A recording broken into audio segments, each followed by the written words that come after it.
Welcome to Reflections. My guest today is another YouTuber who had their channel recently terminated at the time of this recording. Her formative years were spent as a dancer. During that time, she began experimenting with drugs and alcohol, which eventually landed her in rehab. Recovery through the 12-step process is also what helped prepare her for the toxic environment of YouTube. In the chaos of the weeks since termination, that foundation has helped her overcome an onslaught of accusations and rumors. However, these tests of character have only strengthened her resolve. Joining me today is Amber from the Amber Alerts YouTube channel. Amber, welcome. Thank you. Thanks for asking me to do here. this. Yeah, I'm really glad. It took us a while, about a week to make this work, but we finally got it down. So yeah, I'm glad you're here. Yeah. Well, there's been a lot of outside things going on, and certainly haven't been in my normal groove. Let's put it that way. I'm sure I can imagine. And I know, I've seen a little bit, you've talked a little bit in private about some of that stuff. I know what you're dealing with. And so, why don't we just kind of jump into that first? Mm-hmm. So you recently lost your YouTube channel that you had since 2014. You've been working on for a while, and it built it up. You had memberships and you were monetized, and things were looking pretty positive for you. So tell everybody a little bit about what happened and some of the circumstances around it, and some of your thoughts and feelings too. Yeah, well, I started it in 2014, and honestly, it first started it was just because I don't know if you even know, but I'm actually like a dance instructor. Did it, danced my whole life. Went to college for it. The whole bit. It was originally just some of my dance videos, and then, I got involved in the true crime stuff, and it just kind of evolved. And long story short, it finally just felt like, okay, this can be something. And I was, trying to just explore different things I could do in the future. And, like a lot of people are saying things about the income, like, well, she only, she just got it, so it can't be that big of a loss. But, nobody knows your situation, and it was anything extra when you have a kid is great, sure. And then on top of it, I'm actually planning on going back to school, only for 9 months for hair, but okay. Yeah, it was going to be like a really great thing to bring in money while I was doing that, So yeah, I got terminated with no warning. Had no strikes on the channel. Well, I take that back. I had one privacy that coincidentally was done recently. But yeah, I had one. I didn't have any copyright, nothing, never got anything taken down for like bullying or harassment. And I think one thing that really gets to me is, in all this drama, all these feuds and whatnot, I always try to like stay, I'd never go like below the belt, and I try to like, I don't bring people's kids into it. Just, I try to really go by that. And so it's disheartening, and it's just, I can't explain it. It's a mixed emotions of just been I'm not going to lie, been depressed and just angry, thinking like, man, how does some of these other people get to stay doing what they do? And, I get taken down. And of course, everybody knows Jamie's channel's got taken down too, which I don't agree with that either. I thought that was bullshit. But, here's the thing. There's a lot of people talking about why it went down, and a lot of speculation, a lot of gossip around that. Yeah, a lot. And at the end of the day, this is what I'm going to say. If nobody knows really for sure, and YouTube gives you a pretty vague statement, but based on like what they gave me, it comes down to, it can either be one or two things. But as far as Jamie is concerned, if he had anything to do with it, it wasn't done maliciously, you know. A lot of people are making up all kinds of stories like he was gonna take over my channel, he was gonna steal my channel, he demanded, you know. No, none of that. Like, you know, I wanted to be there for someone I was close to that lost everything on here, you know. So at the end of the day, it's like, damn, that's really my crime. You know, because whatever they got me on was based somewhere on, you know, amongst all of this. And but yeah, it feels, honestly, and it sounds kind of ridiculous saying, like, you know, that losing a YouTube channel can get you, you know, in this bad of a place. But you know, when it's been a big part of your life for you know, some years now, it feels like a huge loss. Well, it was a social outlet for you as well as being a source of income. Yeah, totally. And honestly, that, you know, my original reasons for even starting to interact with people on here was at the time when all, you know, when all this started, you know, my daughter was really young and I was, you know, stay at home with her most of the time.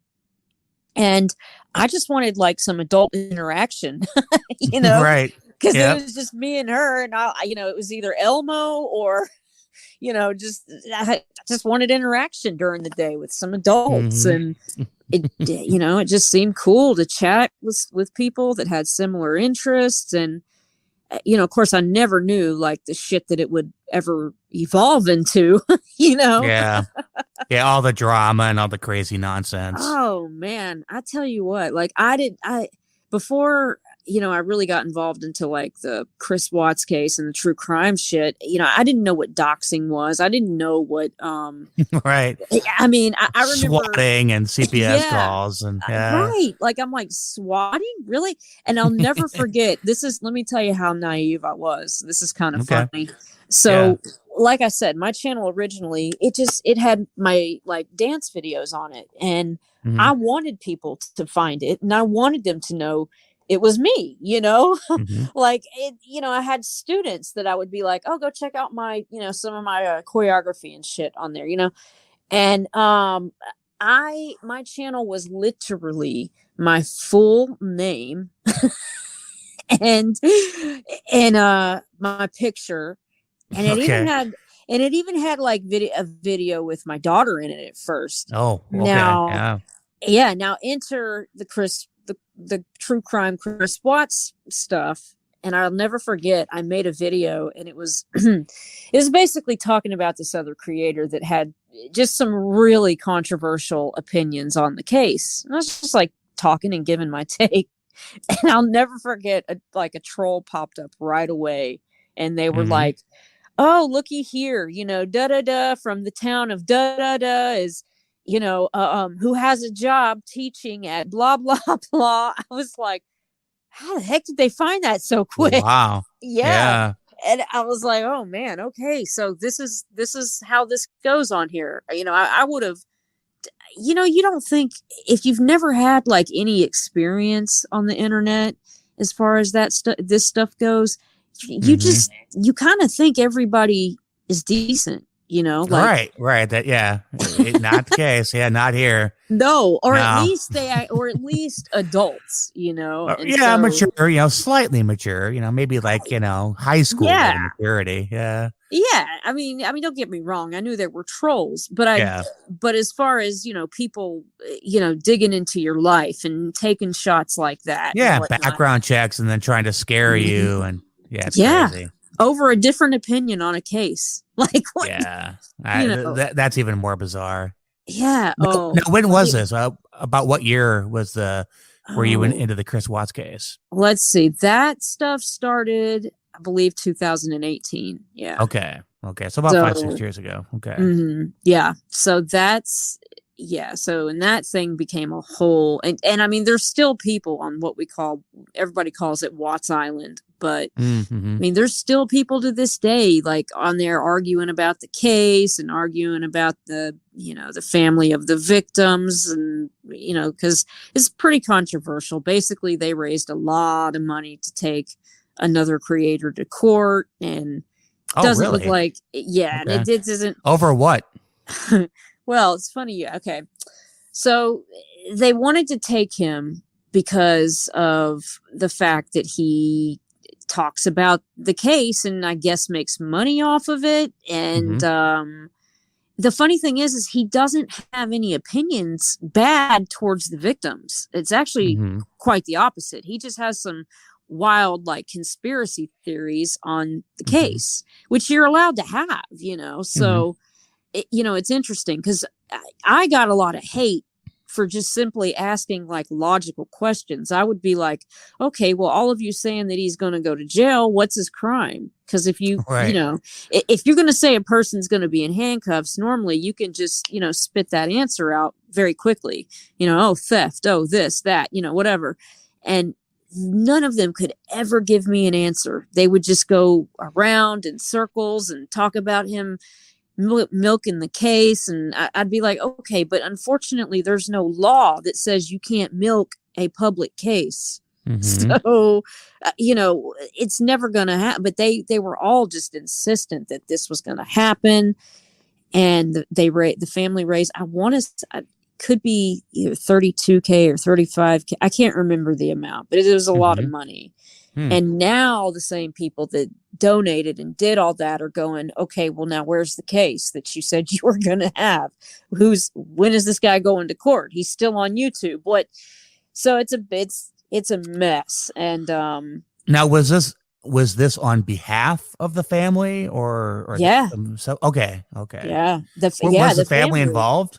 Oh yeah. See, Oh, they that's what. were. Okay. That's another thing that was so interesting about this case, that the actual family were actually under like accounts on here. And Okay. I mean, I'm talking like getting involved in the drama, all of it.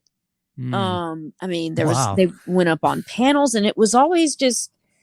And listen, if I'm wrong, I'm wrong. If there's a chance that he's still getting taken to court, then hey, I'll. But to me, it just didn't make any sense, because how are you going to tell one creator that they can't talk about a high profile case, but Hmm. everybody else because I mean, there's millions of people that talk about that case, Hmm. So, simply talking about a case is not gonna, there's no law. It's never gonna, Right. it's not gonna Right. Yeah. work, Yeah. To speculate, endlessly publicly about, something that's in the public domain is, yeah. I mean, Right. unless he was, are there any accusations of slander or defamation or anything like that? Not towards the family. No, that's, Okay. Or, well, okay. Okay. that's the interesting part. Like, So how did this guy get singled out? Do you think? that's a good question, because, again, he really, didn't, I mean, there's just so many other people that talk about the case as well. Yeah. There's Yeah. one woman on here that literally to this day makes videos doing nothing but slamming the victim.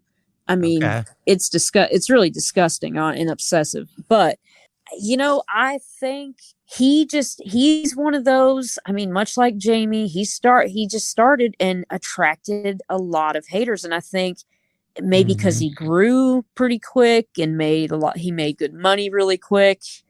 There's always, it seems to be like, there's always people that are jealous of that. Who knows? When there's money involved, yeah, things always get a little raw for Yeah. people.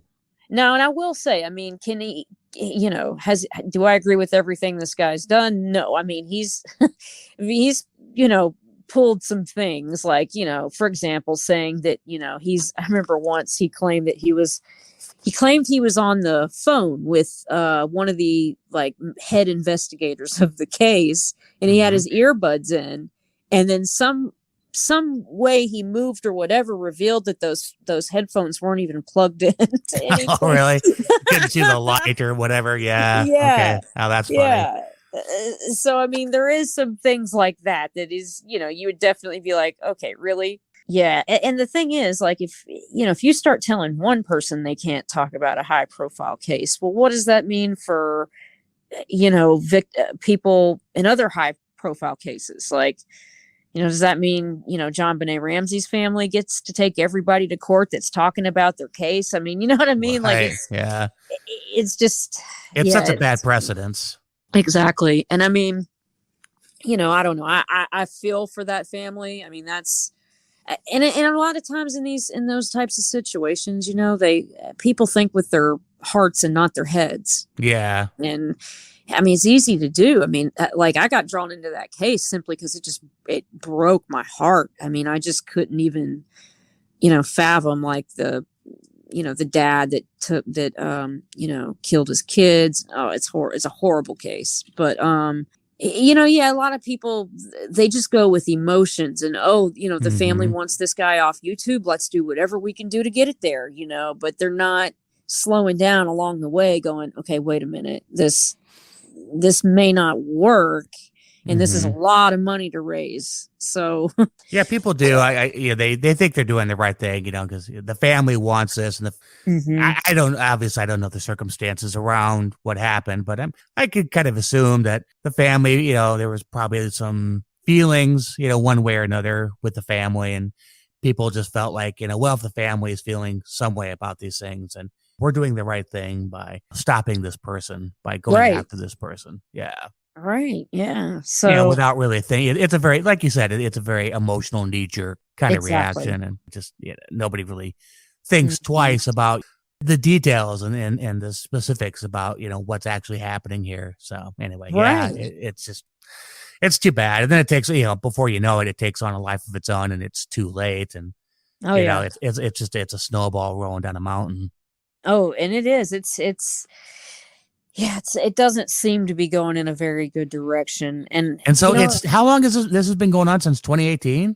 Yes. And it's still active. Yeah. Wow. I actually saw a post just the other day where the older brother of the victim he basically put it up and said that he still needed money.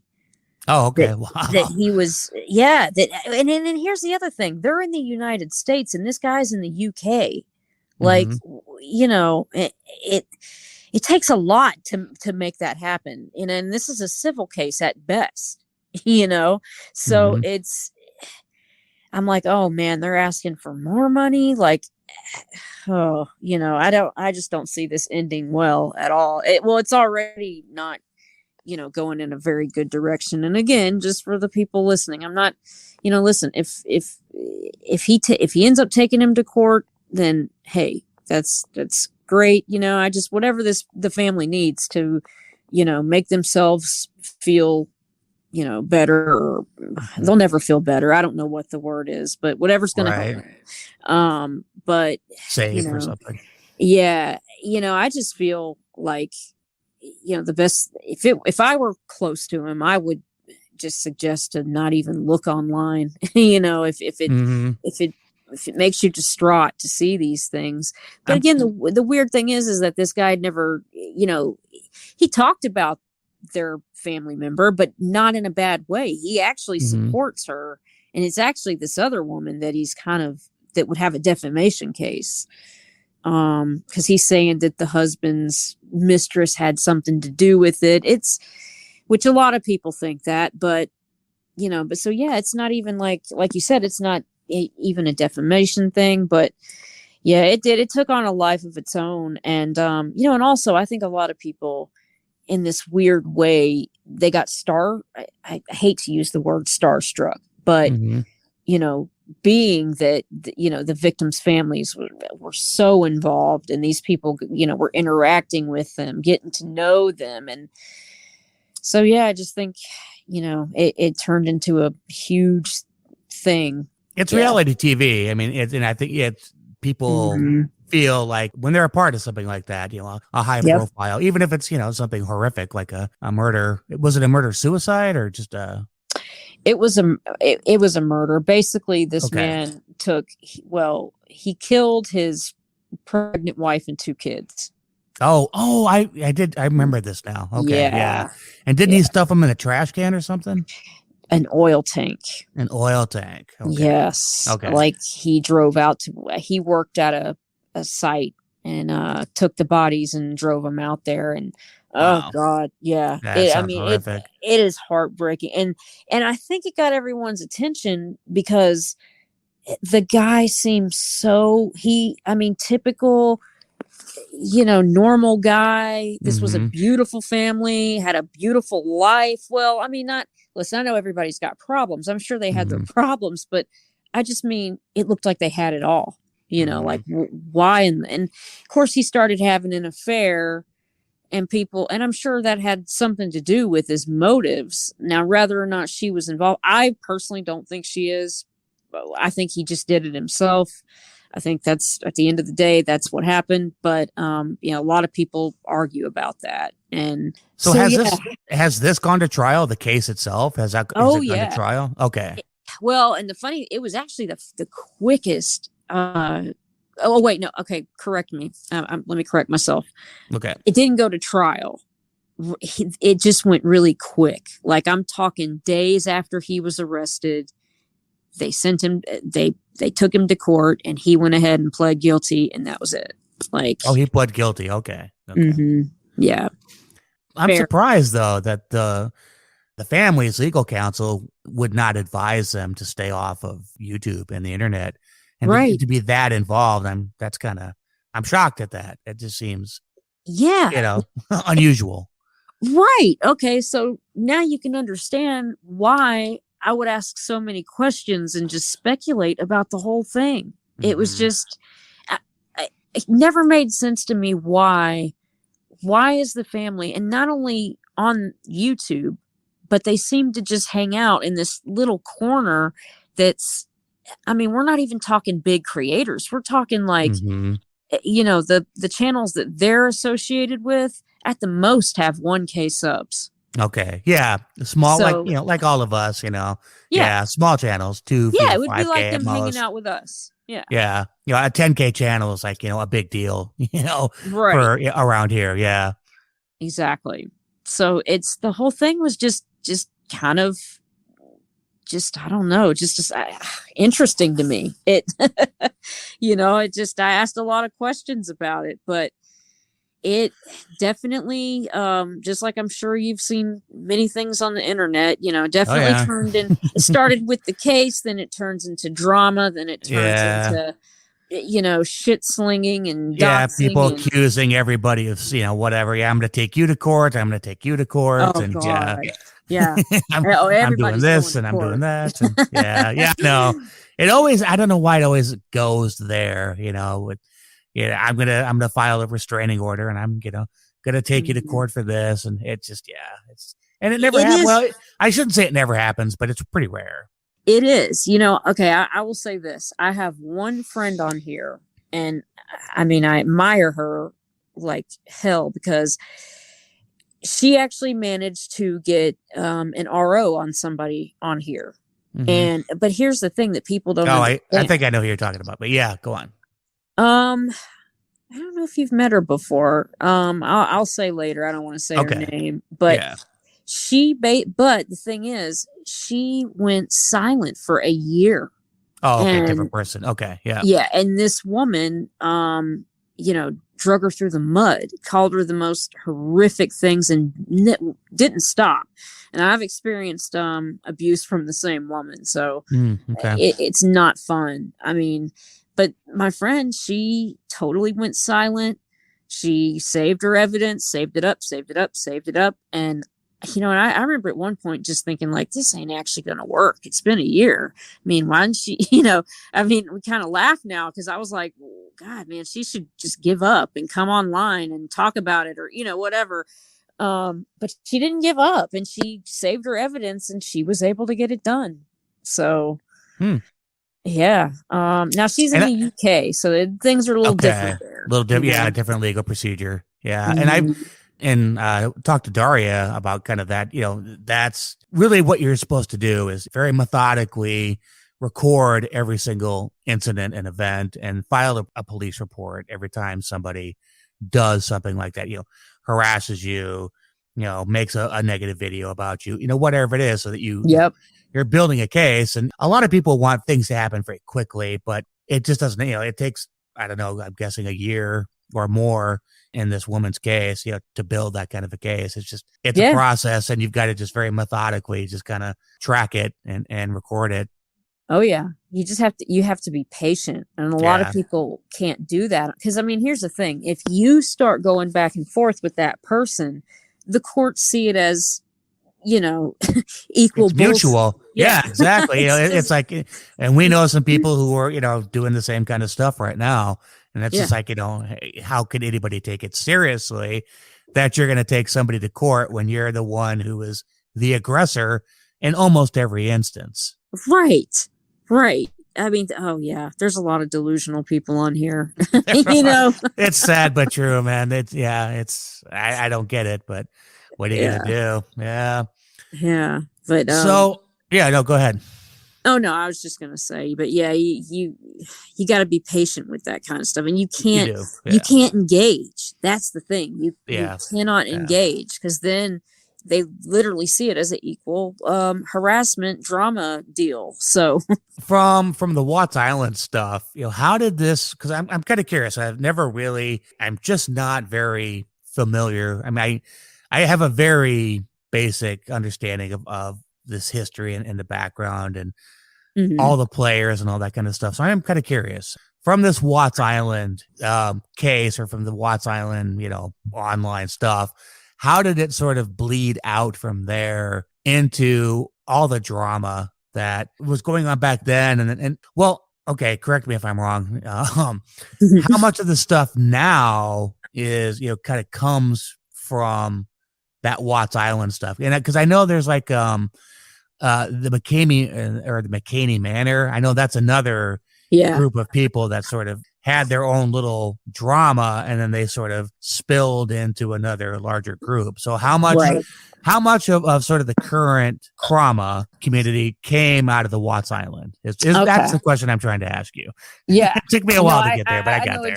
I know what you're trying to ask. Just how did it all bleed together into this, where we are now?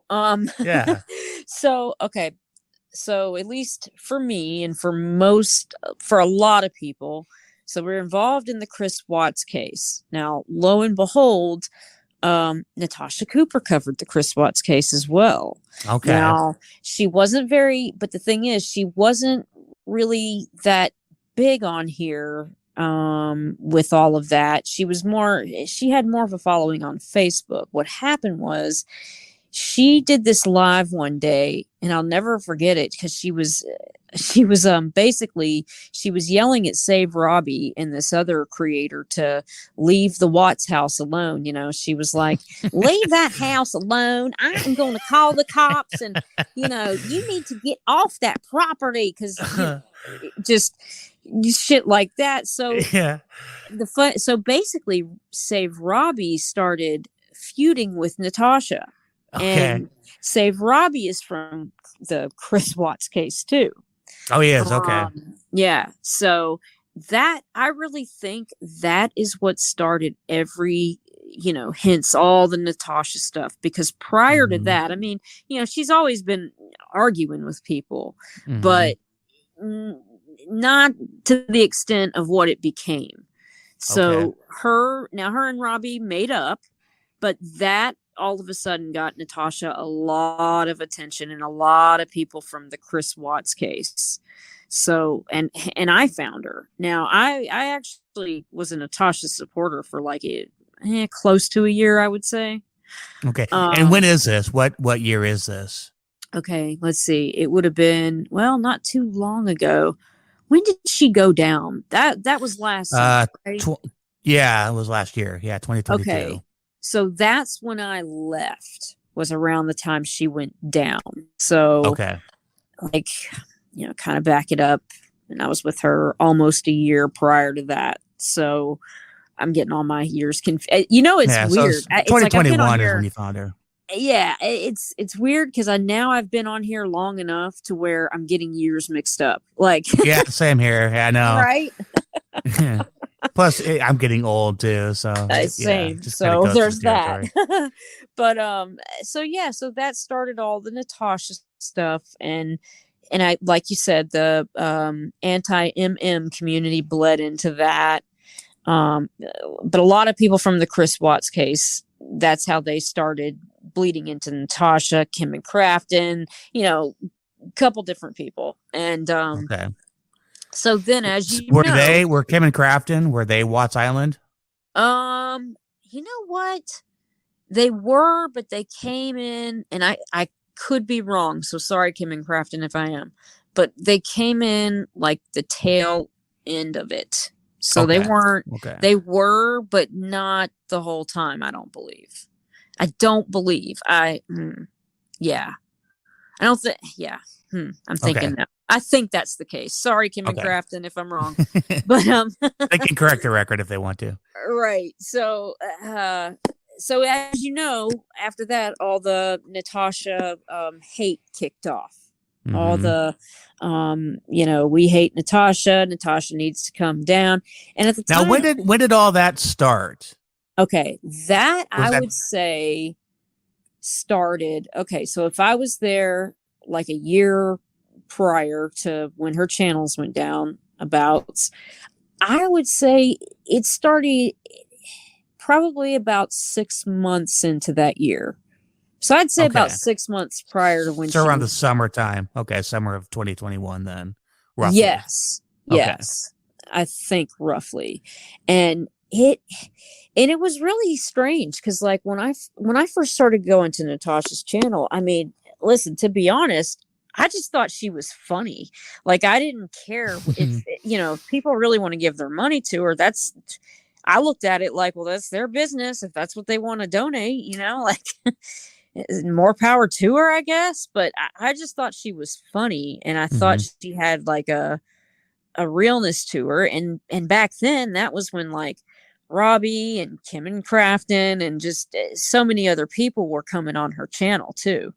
Okay. So she would have these panels with a bunch of people. I mean, it was fun for a long time. It was fun, but I guess Natasha's true nature started coming out a little more, and one by one, creators started splitting off from her, and she started getting a lot of hate. And I actually did feel bad for her because I just, whenever anybody is getting dogpiled like that, I always like to look into it myself and say, well, why is this person getting so much hate? And a lot of times like I can understand some hate, but it's like it becomes people just start following the crowd, like I think some of them don't even know what they hate anymore. They just want to be a part of. So anyway, but the hate on her became, it was just a lot, and it was every day. And I did feel bad for her. And around the time like her channels went down, and Jamie somehow he entered in there at some point. That was in January of 2022 is when Jamie and then, us, who were attached to Jamie kind of came along with it. And so, that was when all that started. Right. And that was because of RJ Sandifer, the blind YouTuber. He's the one that opened the door because he was going over there and singing karaoke. And brutally Lauren was also, she was talking about Natasha and, she's a grifter and all that kind of stuff. So that was, those two kind of opened that door, and then Jamie walked through in January, and then, the rest is history. The rest is history. Exactly. And, but I swear, I feel like, once Natasha came down, and look, and for me personally, that's kind of when I started seeing just, I don't know, some of her personality traits. Like she was just being really horrible to people that were trying to help her. They would allow her on their channels, and she would throw a fit and say, I just, I don't want to lose all my subs to this channel. It was like, well, you don't have any options right now, like be grateful. And she was getting really like just very much like, you can't go anywhere. If I see you in any of these chats, you're banned. And I just thought, I've heard that she was like that. Oh yeah, she was. She really was. And that's crazy. Yeah. And one day I was like, why why am I not going into live chats because this woman in a recliner might see me? Right. Like this is so fucking stupid. I'm not even like close friends with her. So why would I follow that, you know? Yeah. That's whenever I said, you know, I'm going to start just going to some other channels, and I did. And honestly, even when I was at Natasha's, I thought Jamie's channel just looked like fun. I was like I secretly wanted to like be there, but that, of course, Natasha was always like, she thought Jamie was the Antichrist. I mean, no. Oh God, that was so funny. Yeah, liking. What are you doing here? Yeah, get out of my chat. Yeah, skedaddle now. So, that was so funny. It was funny, like listening to him, like just impersonate her and stuff. So yeah, I just thought his channel seemed like fun, and that's what brought me over. I liked his outlook on things, like even when he would do like his cartoons of the community, I just thought it illustrated things so well, and brought it home, kind of. So when was that roughly? When and was Jamie the first channel that you kind of jumped over to, or were there several that you when you jumped ship from Natasha? I pretty much, well, I went into everybody's except for Granny's watchings. I never wanted to go over there. It's kind of funny. I'm like the one person that was never involved in her community at all. But I went to like all kinds of different chats, and it was really nice. It was like fun, and getting to go different places. But then shortly after that was when all of now I will say Jamie's is the one that I felt most like, I don't know, I hate at home. Comfortable. Comfortable. Like his was the most fun. I loved the people. Like all the women were really cool. I mean, it was just cool people, and it was fun. He didn't take this shit so serious, Right. So it was just, but yeah, shortly after that though was when the Jamie hate campaign kicked off. So, and that just like, I actually said this to Jamie. I said, just like, it kind of went just like Natasha. It started small and just snowballed into this huge thing, and ironically the same result. Her channels went down, now his channels went down. It sucks. I mean, and listen, I don't think he's anything like Natasha, but as far as the hate campaign and all that was the same. Yeah, the trajectory of events was similar. Yeah. I mean, listen, even though Natasha has some of her ways and whatnot, I still don't think she deserved to lose her channels. I really don't. Yeah, I'm just very anti-cancel culture. I don't think anybody should lose their channels unless they have violated something very serious, some kind of terms of service or some kind of company policy. Otherwise, just let people be. I mean, we're for the most part down here. We're in the basement of YouTube. Right. We're all small channels. I mean, it's personal. It just, like with Jamie, it was personal for a lot of people with Natasha. They just, she pissed off a bunch of people, and then they just decided to get together and go after her and cancel her, and which is just, I just, I don't get it.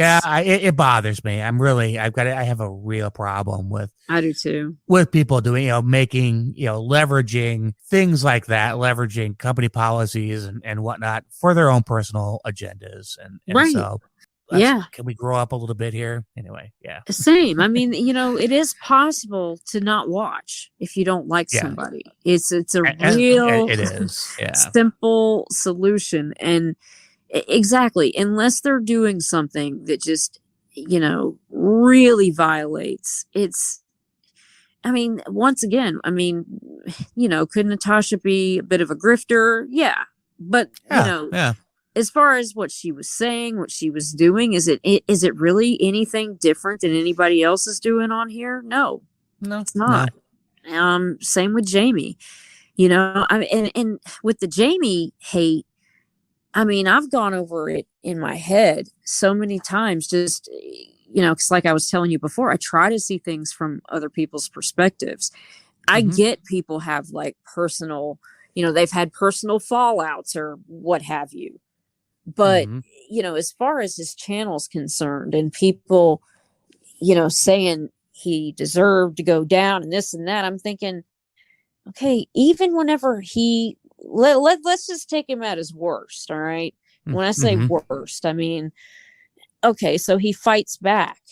When he fights back, is he doing anything like, some of these people do to him? I mean, yeah, he's definitely made some mistakes, but for the most part, it's the same kind of, I'm going to debunk your lies. I'm going to give my opinion on you just like you just gave of me. I mean, it's ridiculous. He didn't deserve Hmm. to get his channels taken down at all. Not to me. And and again, YouTube, oh man, their system is so flawed. It really is. Just taking channels down with no warnings. Hmm. And that's what happened with yours too, because you had Mm-hmm. no strikes, is that, or maybe possibly one strike only, but Yeah. it's a 3 strike policy, is what I understand. And so, yeah, for your channel to come down like that without any kind of warning, without having multiple strikes on your channel, it's shady. It looks shady. It does. I mean, yeah, I had zero copyright strikes. I did have one privacy strike, but that Hmm. doesn't count. That doesn't even count against your channel. It So doesn't. Okay. yeah, So you just the had no copyright. strikes, basically. So, Yeah. yep, no strikes. So it's very disheartening. It's like, wow. And it really has brought out just a lot of emotions, and some of them I don't like. Just, this anger that I have. I guess Hmm. resentful. I mean, I feel like there's so many people on here that do bad things, that have done bad things to me, yet they're Hmm. still on here, and then I And get they're still on removed. here. Yeah. Yeah. Yeah, it's not fair. I mean, it definitely, it's Yeah. stepping back from it. It's definitely not fair, because we No. both know that there are a lot of people who are saying and doing a whole lot of really horrible things, Yeah. and, they're getting away with it.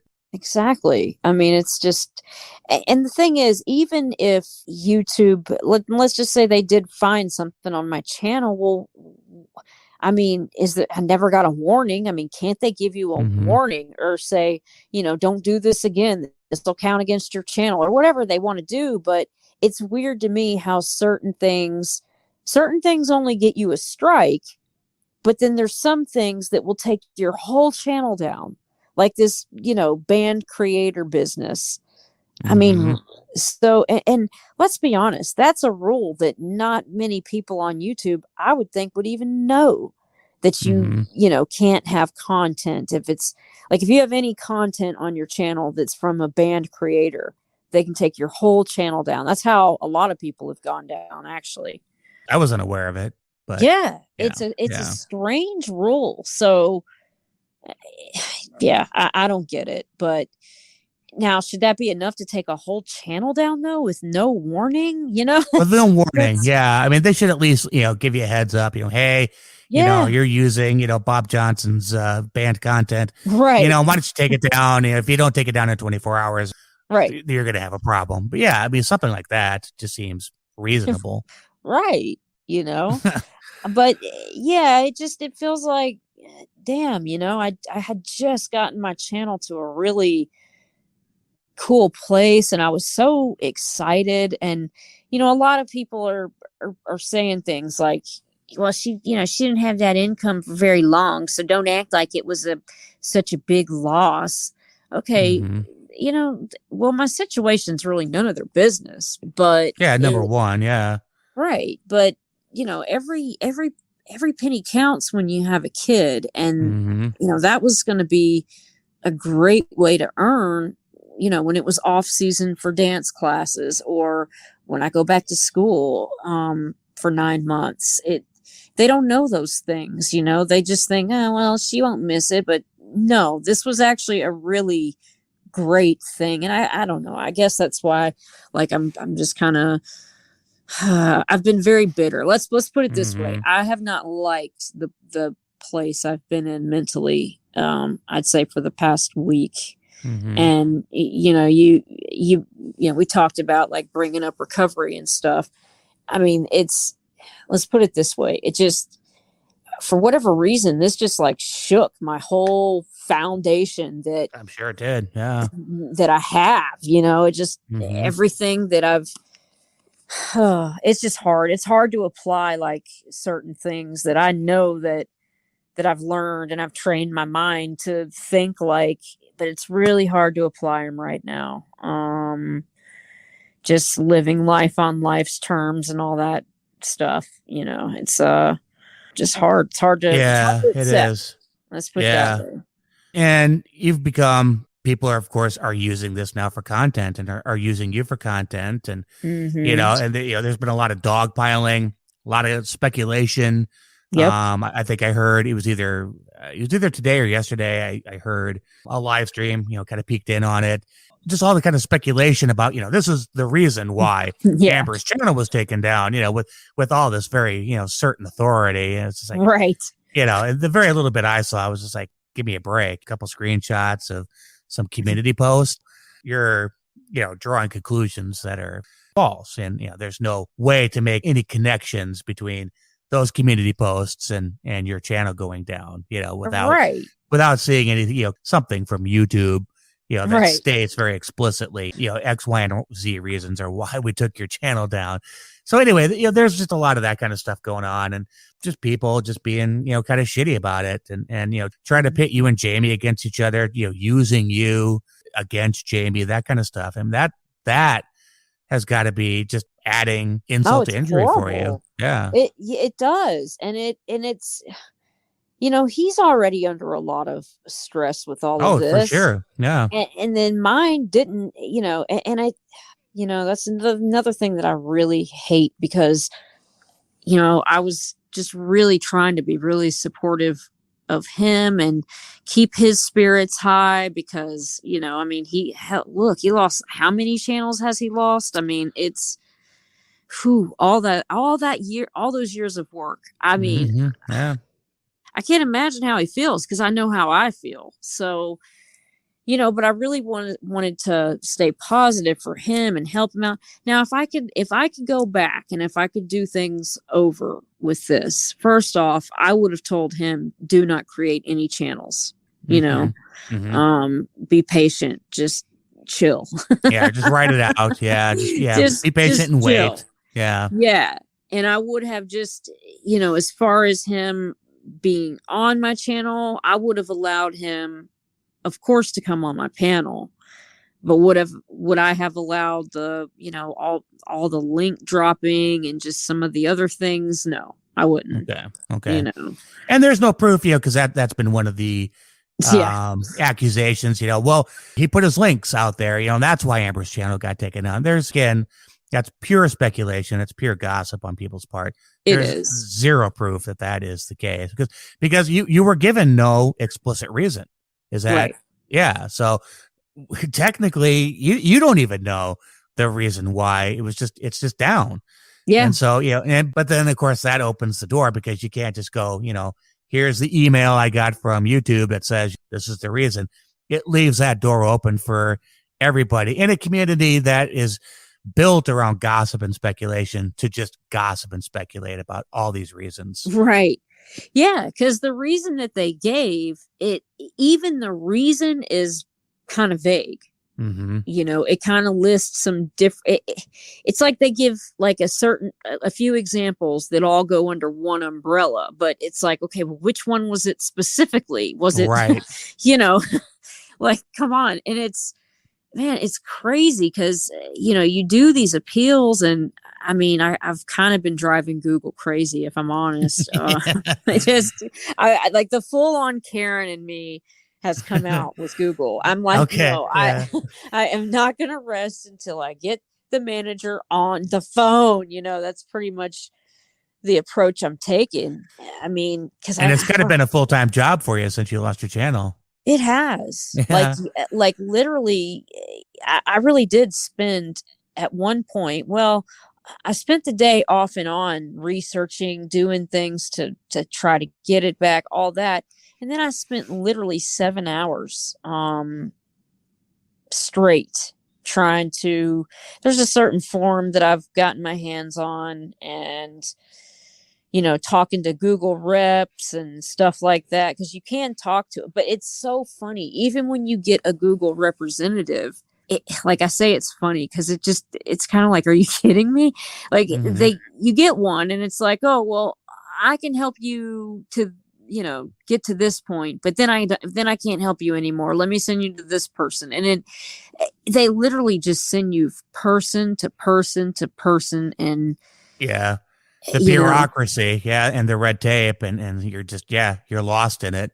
You know, yeah. I kind of made a joke about it. I don't think anybody really picked up on what the joke I was trying to say. I posted a little meme in a group about just that, where they're, but it was in offices, or windows, those clerk windows, Yeah. and one clerk would send them, to the one floor, and then that clerk would send them down back, and it just, that kind of run around in bureaucratic red tape. It's just Mhm. so, it's funny. It's not, but it is. And it's just so typical of a massive corporation like Google, that this Yeah. would be the case. They don't care. They just don't care. Exactly. They don't. And I mean, I wish this was like, if this would have been just a few years ago, because years ago you could actually get a person, like on Twitter or somewhere like that, that you could actually flag down and say, hey, look, you're an actual person, can you look into this, please help me out,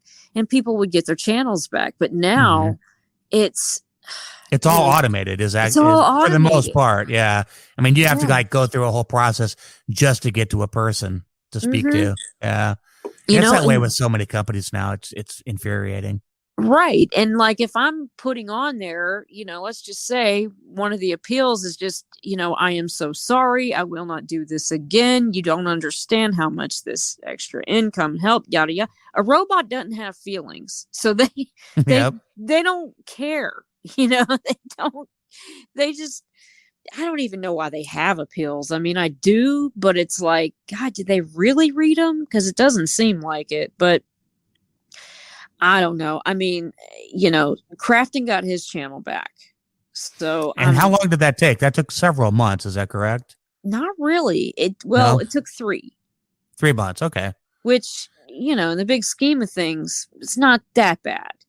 So, I'm And kind of they just went through an appeals process, and they basically just stayed on top of Google until yeah, they relented, basically. yeah, pretty much. Like, Okay. he just did freaking appeal after appeal after appeal, and I guess he just finally wrote just the right thing, I guess. I don't know, but Hmm.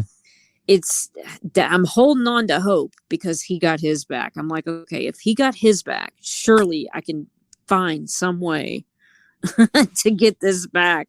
I mean, Hmm. I will say this about myself, and it's crazy, and I think this, like, I don't know, it's part of like an addictive personality, I swear. But if Hmm. I if I set my mind on something, I will get it done.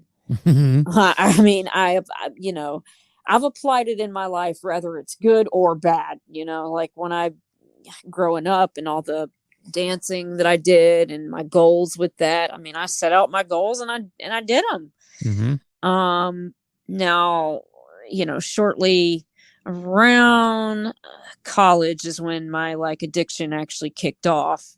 And Hmm. I mean, I went full, balls to the walls with that too. Yeah.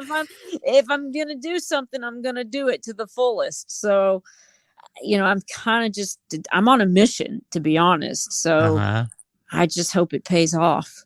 Yeah, I'm sure it will. I mean, yeah, because I empathize and understand completely where you're coming from with that compulsive, addictive kind of personality, where it's just when you find that one thing that you're, ooh, I really like this, Yeah. you're all in, Yep. it's just, yeah, it's crazy, It so is. yeah, I get it. Absolutely. That's, yeah.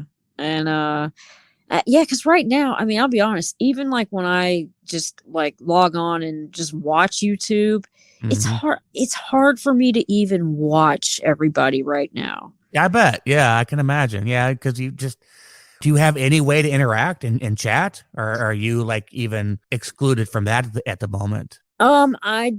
I do have like this is the interesting part. No other accounts that are attached to me have gone down. So, Hmm. I can use those. I think the only thing that I'm not allowed to do Hmm. is like if I start up a new channel. I mean, I say not allowed. What I mean is that would really hurt my chances if I Yeah, started. because they would get you for circumventing. That's the big word that everybody's been Mhm. using lately, circumvention. So yeah, that Right. and ban evading. Those are the buzzwords around the community Oh my lately. God. Yeah. If I hear it one more time, I'm like, I know, ban evading, circumventing. But You got it. the ironic part is though, and I don't know if like Jamie told this to you, but his channels went down and they gave reasons like that. Hmm. So it doesn't really make any sense because how could he have been like ban evading or anything like that before? Like Hmm. how is that the original reason that his Lycan Legion channels it just doesn't make a whole lot of sense. It's weird.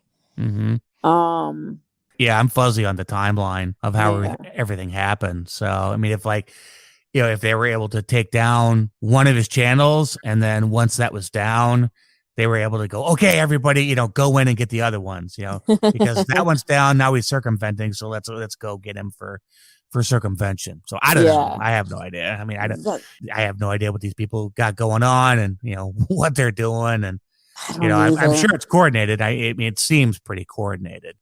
It does. I mean, I man, and I tell you what, once my channel went down, see, here's the also the real shitty thing is I'm not one of those people that spends time, you know, thinking through how to flag someone down or Hmm. going on Twitter and relentlessly tweeting YouTube. Yeah, You that's know, the other aspect of it it's is the whole Twitter thing. Yeah, I know that's a big part of the process for people it where they is. they just are relentless Mm-hmm. with tweeting to YouTube, so and so is doing this and so and so is Yeah, doing that and and you better do something. right. Jesus. It's it's crazy. But when I Yeah. looked on there, like after the channel went down and I took a look at it and saw how dedicated some were to tweeting about my channel. Oh man, I literally just saw red. I I just can imagine. Yeah. yeah, Multiple parties involved. yeah, Yeah. yeah, and I'm thinking, and some of these people, I won't mention any names, but I never did anything to them. Yeah. They It just you got caught in the wake of their hatred of Jamie, basically. that's exactly what it is. None of them actually know me. Well, one of the girls actually knows me quite well. Hmm. We went back with the Chris Watts stuff and all of that. So, Hmm. why this all of a sudden hatred simply because she hates Jamie is I just don't get it. I don't operate like that. Like I can't imagine. I don't either. Yeah. Yeah, it's Yeah, if just because you associate with somebody that, I might think is a piece of shit yeah, doesn't mean that you're a piece of shit. But I know right. that a lot of people do think that way that, but it's also a tactical move. I know because I've heard people talk about it. We are going to go after the people who are close to Jamie to Mm, get at Jamie. So it's just part of their whole, philosophy. yeah, yeah. Because I mean, that whole group, none of them know who I am Hmm. besides my name and what they hear. They don't know me as a person. Hmm. So it's bizarre. I guess what I don't get is I've had my beefs like with people on here, but it's it's always because like they've attacked me in some way. But even then, I don't spend every waking moment on here, just hating. Hmm. I don't get it. Like, and how can you have that much hatred? Like, in Jamie's case, some of these women that hate him so much, they don't know him. So Right. why are you, Yeah, exactly. like, why are you spending like, I get it, you don't like him, great, you don't have to watch, just like you don't have to watch me, but why do you have to tweet about it and post Endlessly. about it and Yeah. make videos endless? Yeah. It's every day. I mean, somebody somewhere is posting a community post or tweeting or making a video or sharing a video or something every day. Every day. I mean, it's a good question. I mean, I really don't know what the answer is to it, other than it is obsession. There is an obsession there. I mean, everybody's going to disagree with that. Whatever. Then tell me what it is. I mean, why why invest that much time and energy into anybody? Right. When all, I mean, what has he really done? Has he come at you? I mean, okay, again, he said some things that are inappropriate and offensive, okay, it's hurtful. I get it. We all get our feelings hurt by words sometimes, but is it really that big of a deal? I mean, did he cut you? Did he stab you? Did he, try to shoot you? Did he kill your dog? I mean, I was just going to say, did he kill your dog? Yeah. So it's excessive. I mean, from my point of view, it just looks very excessive. It looks very obsessive. Yeah. It looks like mental illness. It really does in a lot of cases, that you can't let go of this guy. I mean, it's just, I don't know, man. Because I've been watching this for years. I've been watching this for years. And it's just like, why can't you just let go of this? Who cares? I mean, really, who cares? Yeah. I mean, whatever, went down personally, I'm sure it's been a long time since. So, I mean, like, look, there's a woman in particular on here that used to, I mean, oh man, she dragged me through the mud, and then she, and I ignored her. Like, I flat out ignored her because I didn't know, like, she made me nervous as far as like her boundaries and how far she would cross them and whatnot. So I just tried to ice her out. I was like, I'm just going to ice her out. Besides, she wants a response, so it'll probably make it, piss her off more. But, and I did good. 9 months, I did not respond to her. And then finally one day, I had enough.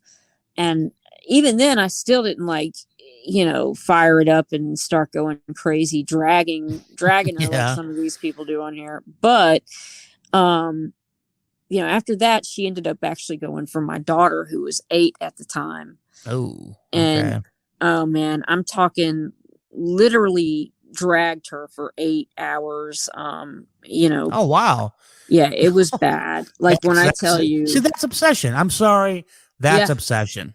Yeah. Oh, she was, and I'm talking, I don't know how anybody sat in that chat. I mean, she was basically like, open season on Amber's kid, open season on her fat, ugly kid. I mean, it was horrible, threatening to post from school, threatening to post.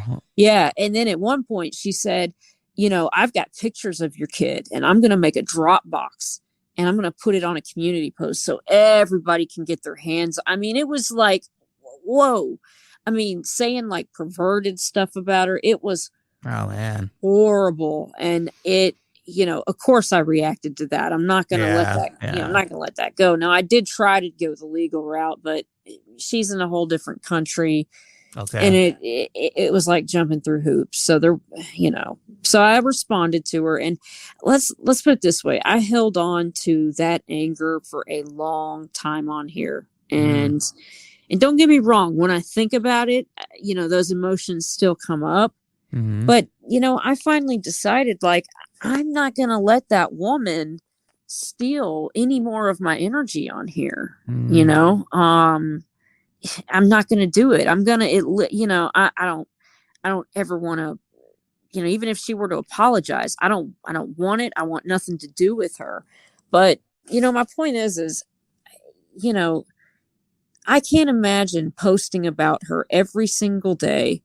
And if she, if she was my topic every single day for years, That's what I mean. Like, yeah, sure, there was a period of time where I spoke a lot about her because that was a huge. I mean, it was so bad that even my enemies were like supporting me at the time. I mean, Okay, yeah. everybody was That's when like, you know it's bad, yeah. yeah, right, exactly. Yeah, I mean, almost everyone in the community at the time did just, took a stance on it because it was way too far and unacceptable. But again, yeah, for years and years, nothing but posting or following where she's going because I see a lot of people do that stuff, or yeah, I don't want to live in my hatred for her, Yeah, it's a bad place to be. Yeah. I always use this quote, and it's kind of a tired quote, but from Buddha, and it's hatred is like drinking poison and expecting the other person to die. Yes, and it's funny that you say that because that's what they say in recovery as well. Mm-hmm.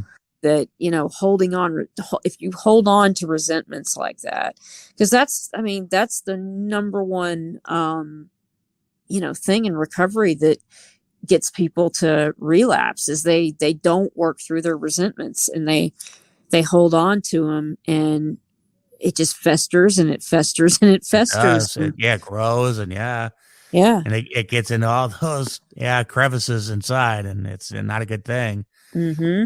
So, what were some of, when you made that decision to go Gray Rock, to go no contact on this woman who was harassing you, what were some of your techniques and methods for not responding, for staying firm in that position, because it's tough, because especially in the beginning, when you're first trying to do it, that impulse to respond is there. So what were some of the things that you did to overcome that?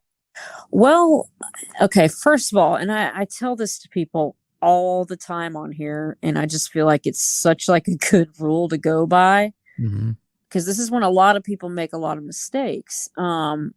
If somebody is going at you and they're getting you, that worked up, that emotional and all of that, don't react. Tell yourself you're going to give yourself 24 hours. Okay.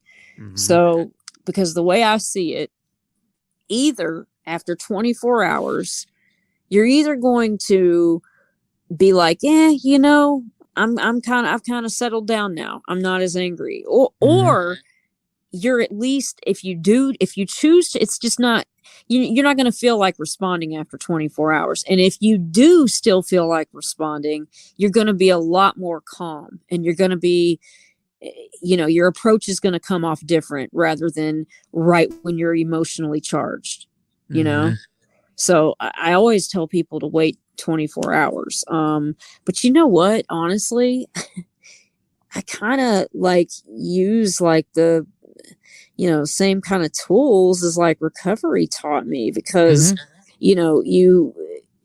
it's like when you first quit, that first day is hard. The second day is hard.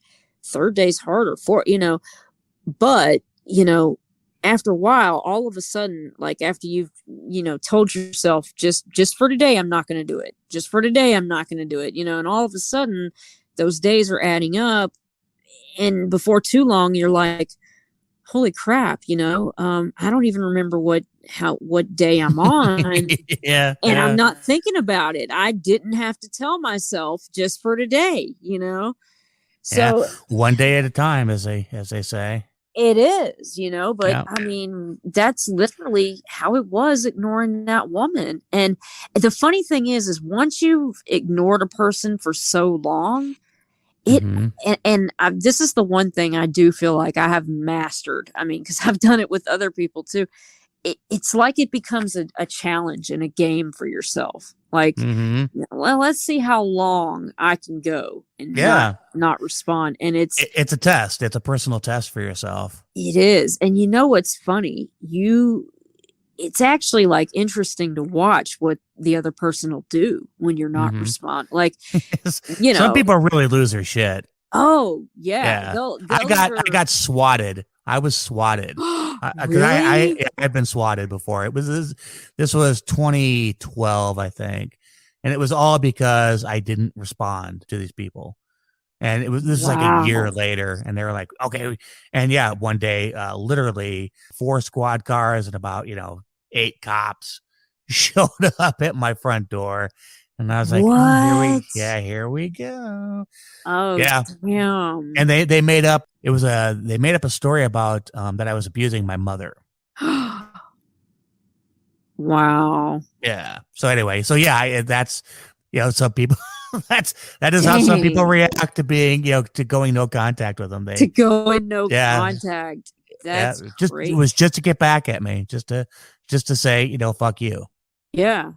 You know what else I did to not respond is I kid you not, I would just not watch. I wouldn't watch. And I would tell my friends, I'd be like, look, if she says something that I really, really need to know, let me know. But otherwise, I wouldn't listen. Mm-hmm. And it's crazy, man. Like, because she's one of those creators, like, she'll fire up a live and do nothing but abuse and drag a person, and then she'll remove it. She'll put it on private. So yeah, of course, like hide the abuse type thing. Yeah, that's common, very common. It is very common. And so, if I didn't catch it in the moment, well, I missed it. Yeah, it never happened. Yeah. And so it's kind of nice when you just don't know sometimes, Well, that really is. And Daria and I kind of talked a little bit about that too. And I think that is one of the more important things that you can do it helps you to avoid, not responding, to remain in no contact. Just don't watch any of that stuff, because if you're not watching it, you just got to train yourself to, not think about it, to not peek in. Well, I'm just going to peek in for, 5 minutes, whatever it is, it's because, and it's, I don't watch any of the other side, the quote unquote other side. I just, ever since last year, I don't even peek in. none of it. I don't read their community posts, none of it. It's just like, go over there. If I do come up, because I know I still do come up as a topic for some of these people over there. Mm-hmm. I never know about it. It's unless somebody tells me, and nobody's really done that in a while, for a few months. I don't know. And so ignorance is bliss in that case. I'm telling you, it really, truly is. I mean, I know people that, like, if they're being dragged and whatnot, they literally watch it in the moment as it's going on. And I'm like, I don't know how you're doing that. Like, it's weird for me too, for whatever reason. I don't know what this is, but if I have a hard time, even if I were to choose to watch it in the moment, I hate it because it just gets my anxiety just, yeah, I hear you. But there's something about, like, if I do decide to watch it and go back and watch it like a few days later, for whatever reason, I'm kind of more calmed down about it. It's, I don't know. There's something about when it's like, it's like old news, in that way. Yeah. Yeah, exactly. It kind of just feels like, well, okay, nothing, the video is only this long. They're going to stop at this point or whatever, Yeah. And, also, hey, nothing really happened. I didn't die. I didn't get hurt. Nobody showed up at my door. I didn't get any phone calls, whatever it is, Right. You realize, and it does. And that's also kind of one of the things that I've kind of learned is like, really nothing ever, for the most part. I mean, things do happen. Bad things do happen. People get beat up and, whatever. But, for the most part, it's just a bunch of assholes out here just trying to scare people. That's really all it is. Yeah, exactly. And and I mean, some people, but again, I'll tell you what, another motivation to not respond to some of these people is I tell you what, if you have a kid, you have to think about that. Oh, for sure. Yeah. Like, these people that don't have any boundaries, all I can think is, like, what if I respond to them and then they take it out on me in some way, shape, or form, and it affects her, Mm-hmm. Just like with the go in real life stuff and all that, so that's another big tool and to not provoking or responding to some of these people. But I tell you what, there was one girl I ignored, and I seriously was like, okay, I'm just going to ignore and see if she stops, because she's one of those, she kind of loves when you respond, so she can, and I ignored her for quite some time, for over, it had to be 2 weeks maybe. I ignored her, and I've never seen anything like it in my life. 35 videos and community posts. Oh my God. 30. That's obsessive. I'm Like, sorry, whoever you are that's doing, sweetie, darling, whatever, whoever, dude. yeah. That's obsession. I'm sorry, it is. Oh, it was beyond obsession. I mean, when you're not getting a response and you've made 35, like, I mean, I literally, and it, like I said, it becomes a game. And I remember talking to Jamie and Amy, and I'd be like, all right, guys, I'm up to 20 now. And they would just laugh. They'd be like, see how far you can take it. See how many times she'll do content about you. And it became like a game, and I'll never forget that. Oh my God. What started it? With me that individual, with that person. I think I know who you're talking about, but what kicked all that off? I mean, what pissed her off, or him? I think it was her. It's a her. That she would go to those lengths. Let's see. Okay. I believe it's because she has a huge obsession with, another creator friend of ours. Okay. Well, I'll just say is Robbie. SR. Yeah. Yes. Okay. Yeah. Yeah. Okay. So yeah, you follow me. So yeah, she's got a huge, obsession feud that's been going on forever with him, and me and him bumped heads at one point in time, but we ended up coming back together and making up, and everything was great.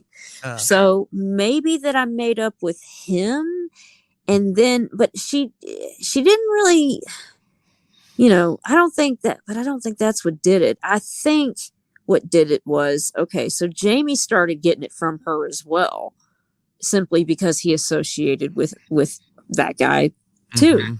Yeah. As far and as still, and I did have like I guess I'd call it like a friend. I had a friendship with her prior.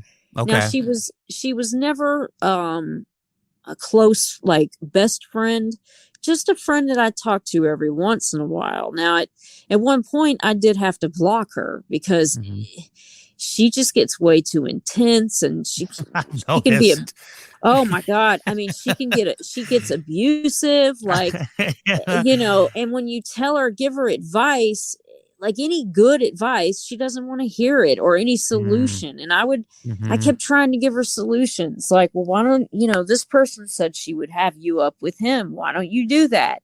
She didn't want any part of it. So it just, it really came clear to me that she really doesn't want anything to stop. She just wants she just wants to be pissed off. And so, but Jamie, so she started going at Jamie, and I wasn't like jumping in to defend her because I mean. And this was before you and Jamie really, connected. Yeah. I mean, I was part of his channel. We were friends, but it was definitely like a different time period. Okay. But, I didn't jump in and defend her, and I couldn't, because I didn't agree with her actions, I didn't it's hard to.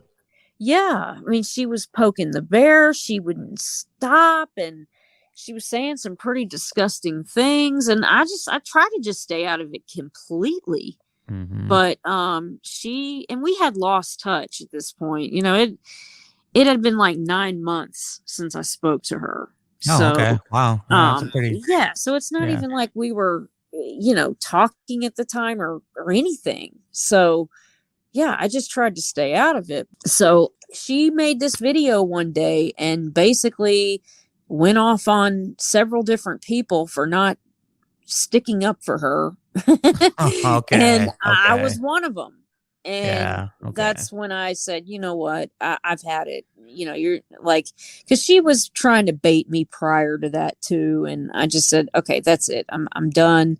I'm gonna say my piece, and that's it. So I said my piece, but that wasn't it. Then from there, she responded, and it just kind of grew into something of a life of its own. But I mean, she's just a very difficult person. That's what I'll say. It appears so. I mean, I'm on the outside looking in, I'm just a casual observer, but from the bit that I have picked up, yeah, difficult is, I think you're being kind.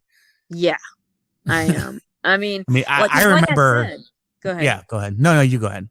Oh, because I was just going to say, because, even during my time when I was trying to be like a friend to her and stuff, almost everybody around me would be like, well, why are you doing that? Like, she's, you're never going to get anywhere. She's going to blow you up and go off. And, and she did. I mean, I that does seem to be her pattern.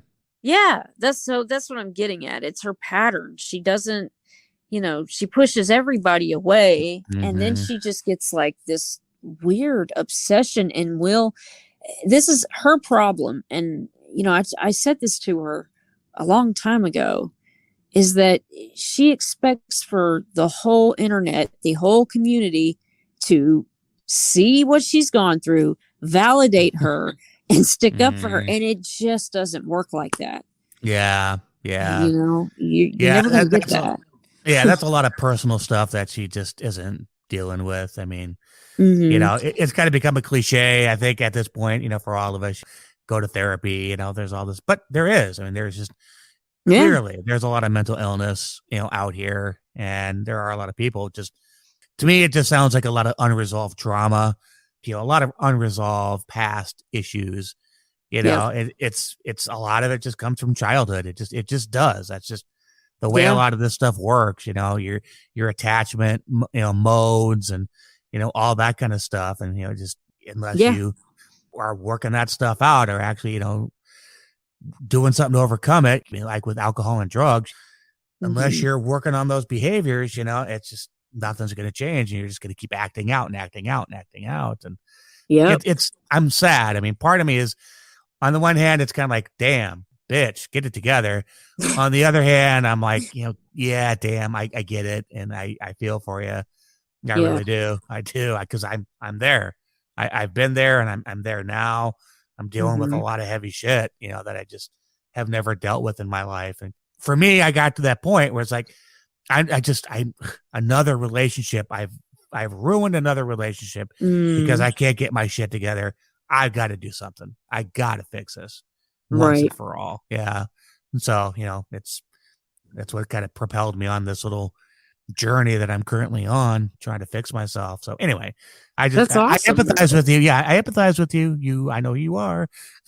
So anyway. Well, I mean, I'll tell you, and listen, I get it. I mean, I spent a whole year in a treatment center. Yeah. Oh, wow. A whole year. Wow. A whole year just to work on myself and just to, deal with all the bullshit that, cause like you said, if you don't tackle the real issues that you got going on, and if you don't tackle, all of those behaviors cause I mean, putting down, and for me it was drugs, not meth like they all want to say. They all, she's a meth head. No, I wasn't a meth head. I just loved the downers. Okay, gotcha. Yeah, like pain pills, Xanax, that kind of stuff. So yeah, but if you don't deal with that stuff, you're gonna use again. I mean, yeah. It's crazy though, and I don't know if you've ever actually looked into the 12 steps, but I grew up with it. My father was an alcoholic, and my older brother was an alcoholic, and so I they made me go to Alateen. Oh, And did so you? Okay. I am well versed in 12-step culture. I've read the big book. I know Yeah. about, Bill W., all You of it. know it all then. I know it all, man. Yeah. I've been there, and yeah, so I understand. Yeah. But I do think that even people like without drug or alcohol problem, I really do feel like they're just useful steps. I mean, Yeah, they are. everybody could really use it because they're not, when you actually look into it, they're pretty simple. They are. Yeah. And So it's just very reasonable, logical kind of stuff, It's yeah, about, looking at your character defects and, submitting to a higher power, letting right. go, all that kind of stuff. Yeah, making your amends, keeping your Yeah. side of the street clean. Now, I will tell you, and it's I forget who brought this up. It was somebody else that we know on here in recovery. I just can't think of who, but it is very, very hard to like maintain any kind of like I mean, okay, you can maintain like a program, but the social media certainly brings out some bad things. Oh, it sure does. Yeah. Being on here. It just amplifies everything. It does. It really does. And I mean, I do the best I can to try to check myself and say, okay, yeah, I went back at this person. Did I have a reason to? Is there anything that because that's what I mean when yeah, I've thrown my dirt just like everybody else has, but I do try to keep it to a certain point. I don't like to take it too far like some of these people do. Mhm. Like I'm saying, even with just our words, I try not to go below the belt and all that good stuff, So it sounds like you kind of, it was almost like preparation, your addiction and recovery process was almost preparation for social media and for the kind of, insanity that you would encounter on YouTube. Because, something that you can fall back on and rely on and use, to actually use and dealing with this kind of stuff and overcoming some of the challenges that are, because there are quite a few challenges out here. And is that pretty accurate, do you think? Or oh yeah, okay, without a doubt, but yeah, it's definitely, yeah, it definitely did kind of prepare me, I guess you can say. But I swear, I don't know if you noticed this. I mean, the internet really is like a weapon for so many mentally ill people. It is, yeah. It just is. It's a playground. It's just a giant asylum / playground for the unwell in our society. It really truly is. But what does that say about us? Because here we are. So yeah, I mean, like even as far as them, like drudging up my past and all that stuff. It's and they always do it. It's always the go-to. If they want to hate on me, that's what they find. And it's just depending on the day, some days it does bother me because it's like, it's just not their place. It's not their story to tell. They don't, I went through hell to change my life and make it something different. I shouldn't have to deal with some scumbag on the internet that wants to remind me of it. It's just not their story to tell. How long have you been sober? Okay, so off of opiates, I have since 2009. I've been off of opiates, but all off of all other substances and alcohol, coming up on 6 years. Okay. So, yeah. So I did have like a relapse, but thankfully it wasn't on my drug of choice. Okay. Yeah.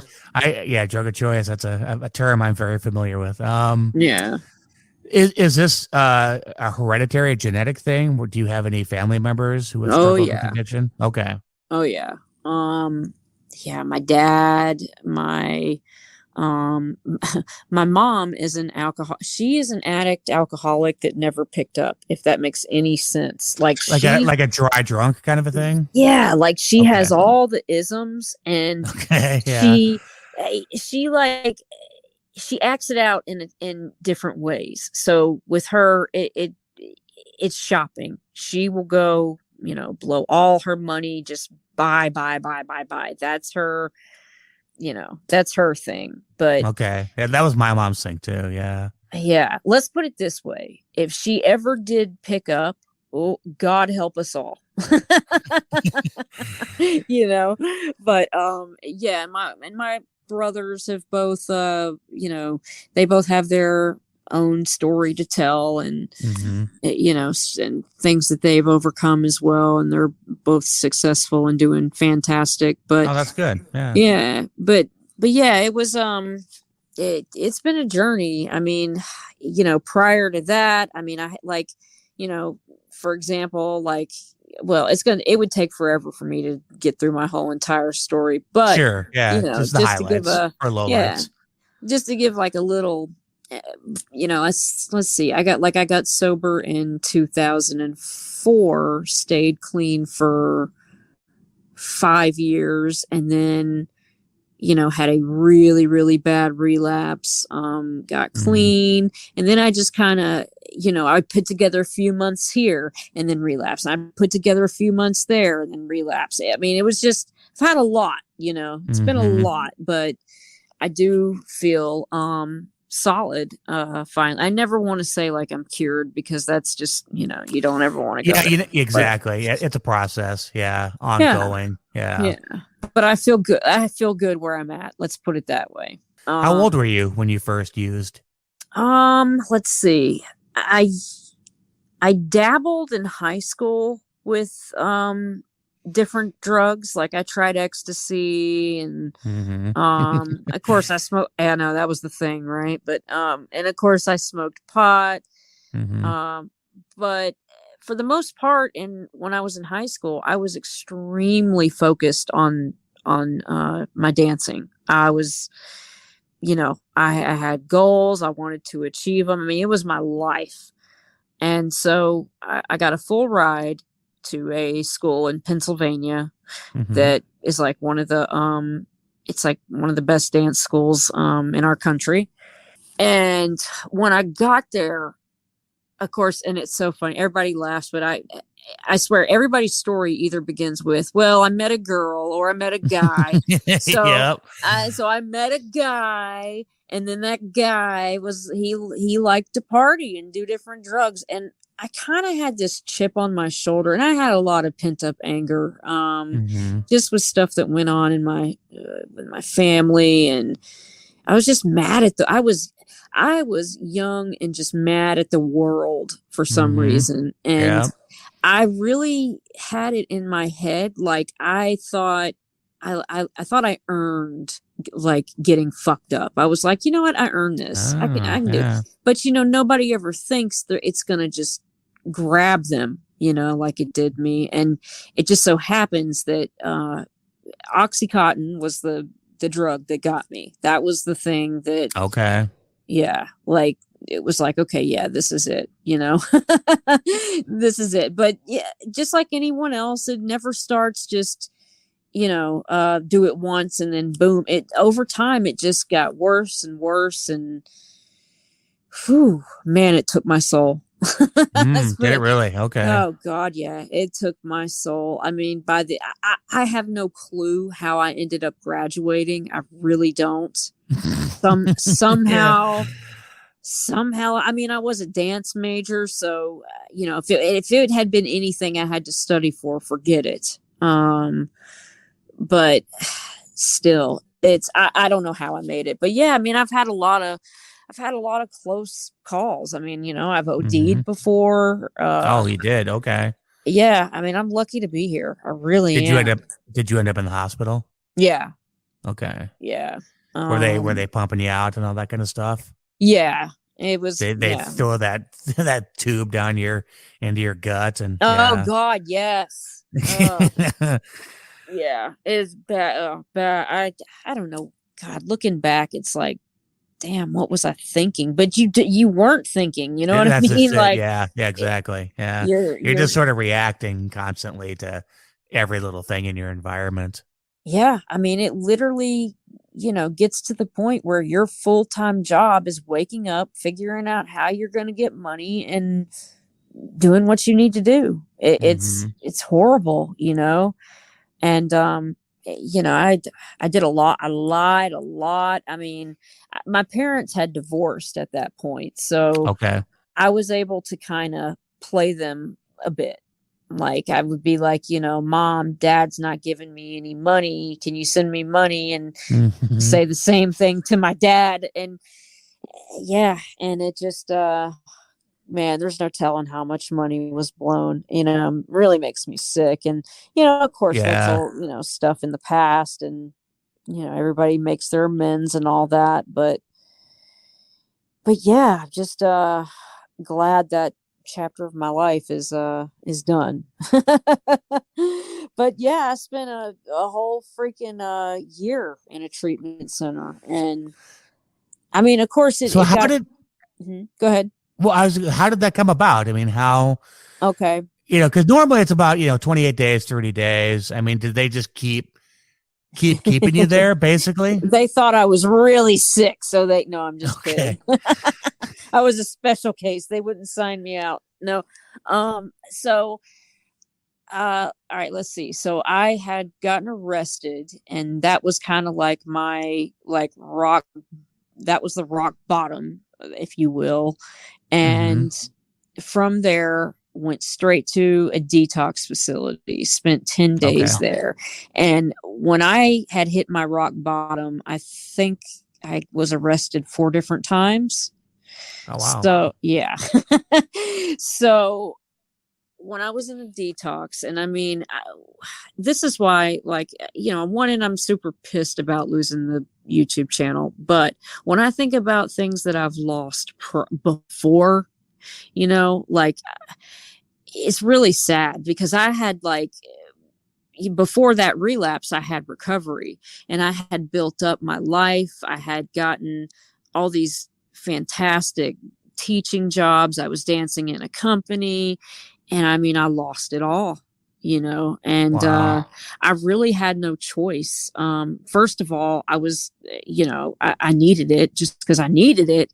But second of Hmm. all, it does look better when you go to court and say, look, I've been in a treatment center this long.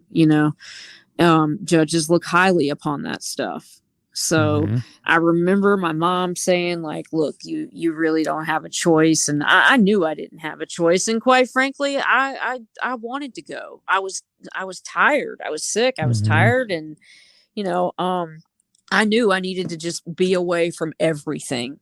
The treatment center that I had, it definitely had different, like, options. It's kind of like, the first month you stay there, you're not allowed to leave, anybody's sight, no phone, no, none of that stuff. And then you get to your second month and you get a little bit more freedom. Then you get in the third, and now you're moving out of the 24-hour house into this house, and you can actually leave the premises. It's just, it kind of goes in stages. I didn't have to stay a year, but eventually it got to where I was in what they call the 3/4 house, Hmm.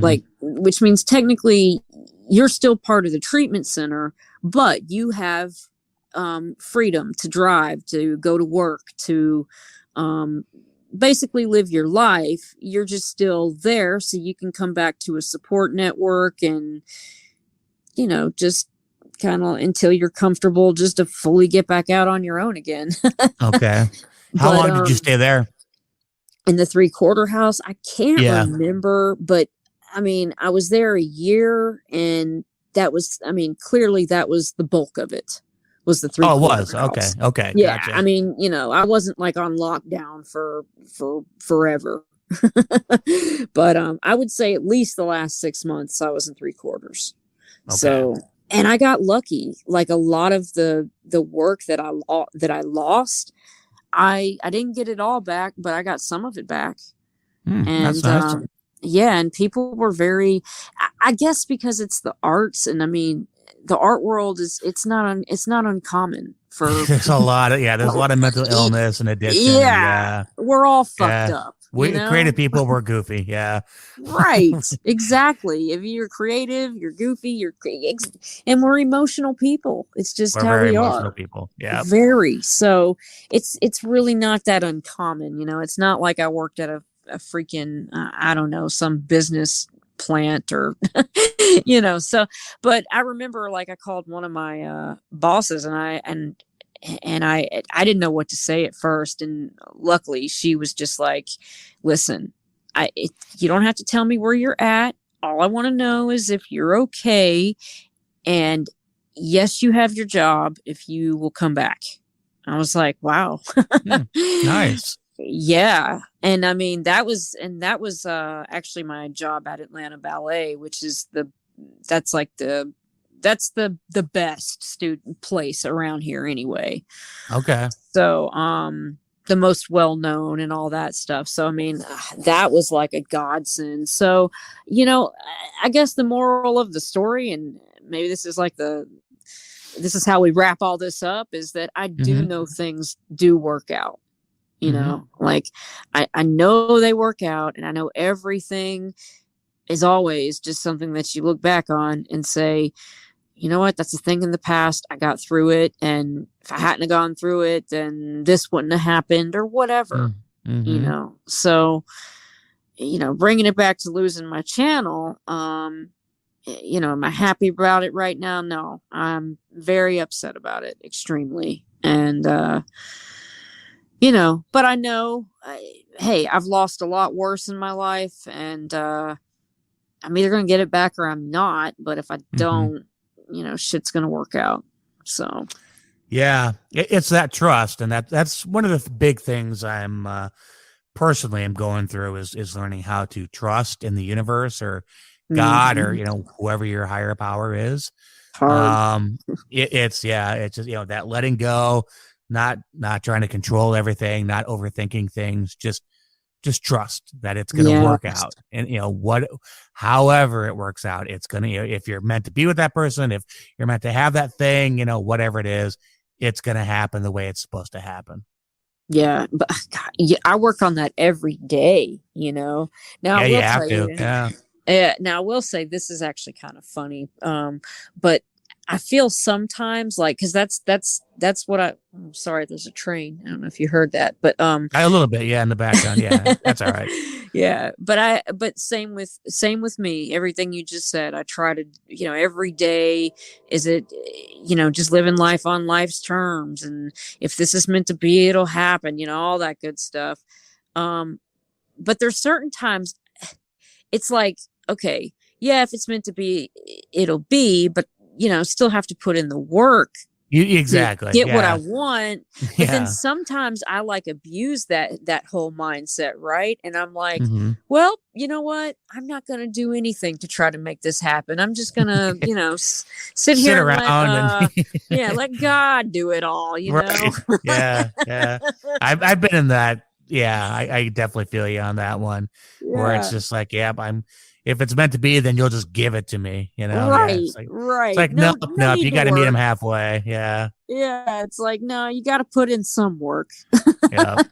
So I guess it's just like figuring out, like, well, when am I doing too much? Am I doing too little? What do I fucking do? Yeah, I struggle with that too. It's like, you know, am I overdoing it? Am I overthinking it? You know, am I not doing enough? You know, where's that happy medium? You know, Right. and I'm always sort of looking for that. And then, you know, and then that becomes kind of a, you know, because you're in that constant state of questioning yourself and doubting. And so it becomes its own issue, which is annoying. Oh my God. Yes, totally. So yeah, I relate to that 100%. This was good. Is there anything else you wanna talk about before I wrap her up? Shoot, I think we hit on all the points that we talked about. I mean, I could talk forever, but I guess same here.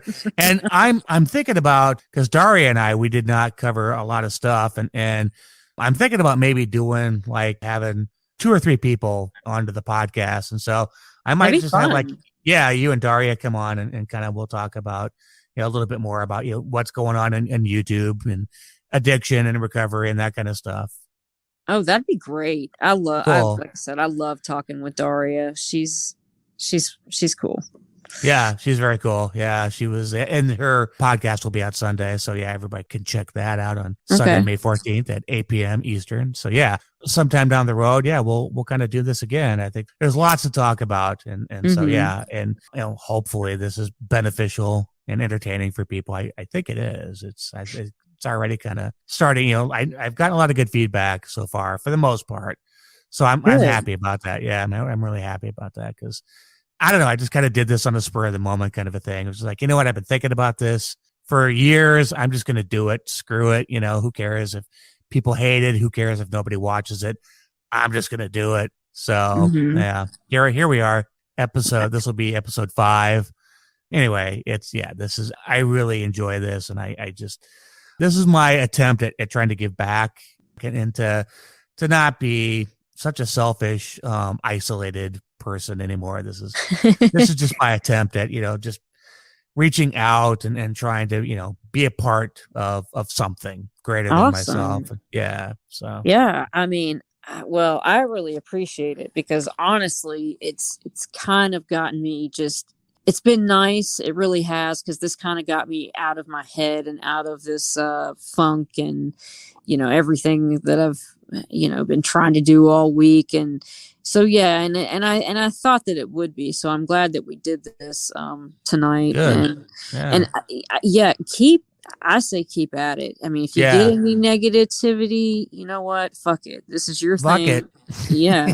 You just do your thing. And, people always are going to have things to say, even when it's something that makes you happy, you're going to have someone that tries to ruin it. So, yep, exactly. Yep. Oh, you're actually happy and doing well? Well, fuck you. It's like, right. Okay.